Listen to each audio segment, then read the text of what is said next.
সময় সময় হলো মানুষের জীবনের সবচেয়ে বড় সম্পদ বা মূলধন বলতে পারো।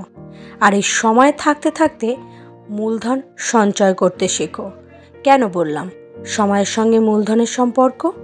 নমস্কার বন্ধুরা, রিমি লাইফস্টাইল চ্যানেলে আমি রিমি চলে এলাম আজকে ছোট্ট একটা ভিডিও নিয়ে তোমাদের কাছে। আশা করি দূরে গেছে যে যেখান থেকে ভিডিওটা দেখছো সকলে ভালো আছো, আর তোমাদের ভালোবাসায় আমিও খুব ভালো আছি।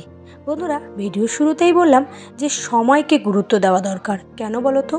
কারণ সময়ের সঠিক ব্যবহারই কিন্তু মানুষকে পরিবর্তন এনে দেয়। তাই সময় থাকতে থাকে টাকা সঞ্চয় করতে শেখো। যদি টাকা সঞ্চয় করতে না পারো তাহলে একটা সময় তোমাকেই ভুগতে হবে। ভবিষ্যতে বিপদের আশঙ্কায় তুমি কিন্তু জর্জরিত হয়ে যাবে। তাই ভবিষ্যৎকে সুন্দর করতে সময় থাকতে থাকতে টাকা সঞ্চয় করতেই হবে। বর্তমানে সমস্ত কিছুর দাম কিন্তু দিনে দিনে বেড়েই চলেছে। তাই দাম যেহেতু বেড়ে যাচ্ছে, তাই আয়ের উৎসও কিন্তু সঙ্গে সঙ্গে বাড়াতে হবে। নিজেকে চেষ্টা করতে হবে যে স্বামীর আয়ের সঙ্গে সঙ্গে নিজেও কিছু যেন সংসারের জন্য আয় করতে পারো। এবং আয় যদি করতে না পারো, সংসারে থাকার জিনিস দিয়ে অল্প অল্প করে টাকা সঞ্চয় করে বের করে নিয়ে আসতে হবে। অর্থাৎ টাকা হিসেব করে খরচ করতে হবে। তাহলেই তোমরা সঠিকভাবে টাকা সঞ্চয় করতে পারবে। যাই হোক বন্ধুরা, অনেক কথাই তোমাদেরকে বললাম। এবার দেখো, আজকে বাড়িতে সাইটিং মাছ এনেছিল, তাই তাড়াতাড়ি করে মাছটাকে কেটে এবার একটু মাছটাকে ঝোল করে নেব।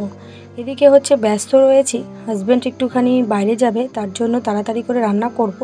কিন্তু রান্না করতে করতে না একটু তাই দেরি হয়ে গেছে, তাই সে কোনো রকম কিছু খেয়ে বেরিয়ে পড়েছে। আমি এবার ধীরে সুস্থে রান্নাটাকে বসিয়ে দিয়েছি। তাই দেখো, মাছটাকে ভালো করে আগে ভেজে নিতেই হবে, কারণ আমাদের ঘরে আবার মাছ ভাজা যদি ভালো না হয়, মাছের ঝোলও যেন কারোর পাতে ওঠে না। আর এইদিকে না বেগুন কাটতে কাটতে আমি আজকে অনেকটা বেগুন কেটে ফেলেছি। যাই হোক, কড়াইতে দিয়েছি তখনও কিন্তু বুঝতে পারিনি। মশলা টশলা দিয়ে, অর্থাৎ জিরে আর একটুখানি সর্ষে ভালো করে লঙ্কার সাথে ভালো করে শিলনোড়ায় বেটে এই দিয়ে দিয়েছি। কিন্তু বন্ধুরা, দেওয়ার পরে যখন বুঝতে পারি যে জল অনেকটা বেশি হয়ে গেছে এবং তার সাথে বেগুনই যেন আমার দিকে তাকিয়ে রয়েছে, বেগুনটাই যেন বেশি হয়ে গেছে। যাই হোক, আর কি করা যাবে, এর মধ্যেই মাছ দিয়ে দিয়েছি। মাছটা দিয়েছি, দেখো মনে হচ্ছে শুধু আর বেগুন আর বেগুন, মাছ আর দেখাই যাচ্ছে না। যাই হোক বন্ধুরা, এইভাবে তো মাছের ঝোলটা করেই ফেলালাম। আজকের মতন ভিডিওটাও অল্প একটু, আজকের মতন টাটা। আবার দেখা হবে নতুন একটা ভিডিওতে। আসি, তোমরা সকলে ভালো থেকো, সুস্থ থেকো।